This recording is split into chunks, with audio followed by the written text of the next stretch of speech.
कलाकार के साथ साथ इतिहासकार भी हैं, मुझे पता नहीं था, पर इतिहास को उन्हें फिर पढ़ लेना चाहिए। देश की आज़ादी संघर्ष के बाद मिली है। कई स्वतंत्रता संग्राम सेनानियों की और कई देशवासियों की जान गई है। कई देशवासी और हमारे नेता कांग्रेस पार्टी के फांसी पर लटके हैं।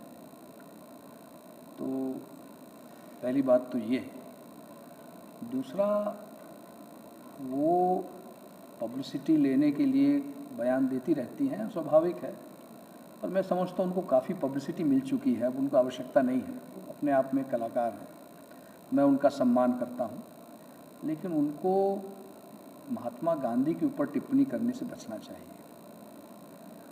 बापू ने जो देश को आज़ाद करने के लिए किया है, वो सारी दुनिया जानती है।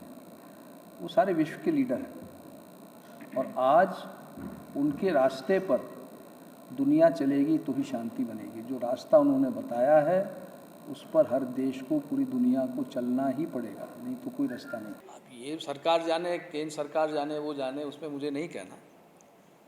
और जहाँ प्रजातंत्र का प्रश्न है, देखिए, मोदी जी से हमें यही कहना है कि जब प्रजातंत्र है देश में तो प्रजातांत्रिक तरीके से ही काम चलेगा। आप एक डिक्टेटरशिप लागू करना चाहते हैं तो फिर प्रेसिडेंशियल फॉर्म ऑफ गवर्नमेंट ले आइए, प्रजातंत्र ख़त्म कर दीजिए। अगर डेमोक्रेसी है, पार्लियामेंट है, तो आपको प्रजातंत्र को ही मजबूत करना पड़ेगा। आप अपने आप को एक डिक्टेटर के रूप में मजबूत करना चाहते हैं तो प्रजातंत्र का जो सिस्टम है उससे क्लैश होगा, कॉन्स्टिट्यूशनल सिस्टम से क्लैश होगा, और वो हो रहा है। और उसकी वजह से आज देश में सारी समस्याएं पैदा हो रही हैं। महंगाई पर काबू नहीं है, आज और भी चुनौतियां हमारे सामने हैं, बेरोजगारी है, और वो उनका ध्यान इस तरफ कम है, और अपने आप को एक डिक्टेटर के रूप में प्रोजेक्ट करना उनको, उनकी पार्टी को, ये शोभा नहीं देता। अब यह एक दुविधा हमको लगती है कि सत्ता पक्ष जब कोई कार्यक्रम करता है तो कोरोना गाइडलाइन नहीं होता है, हम लोग कोई विरोध करना चाहते हैं तो कोरोना गाइडलाइन होती है। मेरे स्वयं के साथ हुआ, मैंने वहाँ किसानों के मुद्दों को लेकर आंदोलन करना चाहा था, मैंने जिलाधीश महोदय से अनुमति मांगी, मुझे अनुमति नहीं दी। लेकिन उसके कुछ दिनों बाद सत्ता पक्ष की एक रैली थी, उसमें कोई अनुमति नहीं मांगी गई, तो फिर हमने बिना अनुमति के हमने भी आंदोलन किया। तो ये नहीं होना चाहिए। भेदभाव करते था भाई, विपक्ष तो प्रजातंत्र का एक बहुत महत्वपूर्ण अंग है। और पहले जब मैंने तो देखा है, कई कांग्रेस हमारी सरकार रही है पहले भी, श्यामाचरण जी शुक्ल के समय से, वो विपक्षी जो हमारे नेता कैलाश जोशी जी थे, सुंदरलाल पटवा जी थे, कैलाश सारंग जी थे, उनको बुला के उनसे राय लेते थे। सत्र पहले चलता था तो उसमें उनको, विपक्षी नेताओं को बुला के डिस्कस करते थे। और जो वहाँ विधानसभा की समिति होती जिसमें विपक्ष के नेता भी सदस्य होते हैं, कार्य मंत्रणा समिति, उसमें एक एक थ्रेड बेयर चर्चा होती, एक एक विषय पे चर्चा होती थी कि इसको लेना चाहिए, ये प्रदेश के लिए अच्छा है, ये प्रदेश के लिए अच्छा है।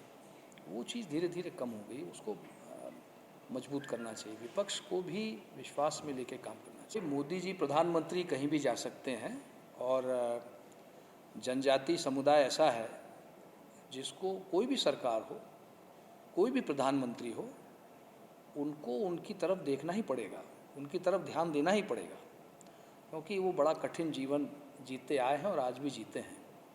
मेरा सिर्फ ये कहना है कि उनके लिए जो योजना है, उनके लिए जो फंड आपने भेजा है या क्रिएट किया है, उसका सही उपयोग हो। अभी इस सम्मेलन में मुझे पता लगा है कि 16 या 20 करोड़ रुपए तो उन्होंने ट्राइबल फंड से खर्च किए हैं। तब ये ट्राइबल फंड रीइंबर्स होना चाहिए, कैसे करें वो जाने, क्योंकि आदिवासियों के लिए जो पैसा है उसको आपने एक दिन में 20 करोड़ रुपया उड़ा दिया। उस 20 करोड़ से कुछ बांध बनते, कुछ तालाब बनते, कुछ आदिवासियों के लिए हितकारी योजनाएं होती हैं, वो उनको कॉम्पनसेट करिए। मैं कमलनाथ जी से सहमत हूँ। अभी WHO कह रहा है कि थर्ड वेव आने की संभावना है, तो WHO की गाइडलाइन सब मान रहे हैं, हमको भी मानना चाहिए।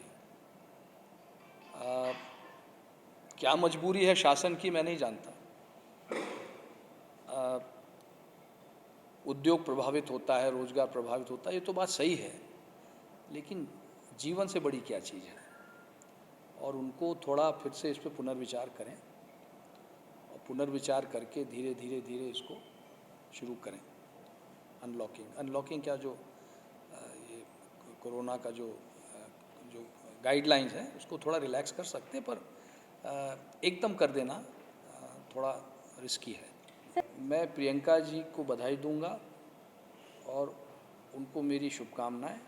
जिस तरह उन्होंने आगे निकलकर इस चुनौती को स्वीकार किया है और बहुत सारी महिलाएं जुड़ती जा रही हैं उनसे, और कांग्रेस का ग्राफ बढ़ रहा है, धीरे धीरे कांग्रेस की लोकप्रियता बढ़ रही है। ये तो आप भी जानते हैं, हम भी जानते हैं। पर मेरा प्रियंका जी से सिर्फ ये कहना है कि वहाँ उत्तर प्रदेश में आपको बूथ स्तर पे लड़ाई लड़नी है, बूथ पर जाके लड़ना है, और वो अकेली आप नहीं कर पाएंगी।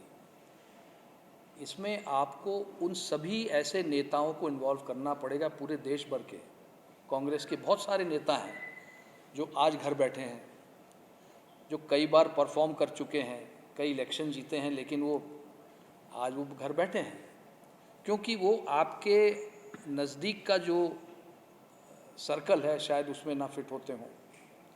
तो आपको उस नज़दीक के सर्कल से बाहर निकलकर इन लोगों की पहचान करना पड़ेगा और बूथ पे जवाबदारी बांटनी पड़ेगी। यूपी की जो सीटें हैं 400 सीट हैं, 400 सीट पर जो बूथ हैं उन पर आपको इनको तैनात करना पड़ेगा, और वो जो जिनको जवाबदारी आप देंगे, और एक व्यक्ति को आप ज़्यादा नहीं 5 बूथ की जवाबदारी दीजिए, 3 बूथ की दीजिए।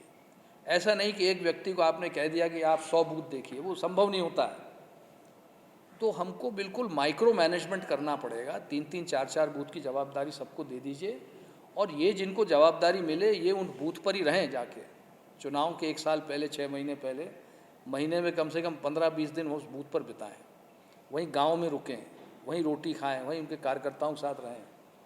तब कांग्रेस का संगठन जब तक बूथ पे मजबूत नहीं होगा देखिए, ये चुनाव के समय एक इस तरह की पुस्तक निकालना, ये कहाँ तक, इसका अर्थ क्या है मैं नहीं समझता हूँ। और सलमान खुर्शीद एक बुद्धिजीवी हैं, वकील हैं, और सांप्रदायिकता के खिलाफ वो बोलते आए हैं। तो इस तरह की पुस्तक लिखना ये भी एक सांप्रदायिक बात ही हुई। तो हम तो सेक्युलर पार्टी के लोग हैं, हमको इस तरह की सांप्रदायिक पुस्तक लिखना और इस तरह सांप्रदायिक बात करना, मैं समझता हूँ उनको शोभा नहीं। Bureau report, JSR times. खबरों के लिए सब्सक्राइब करें JSR टाइम्स और साथ ही नोटिफिकेशन पाने के लिए बेल आइकन को दबाएं।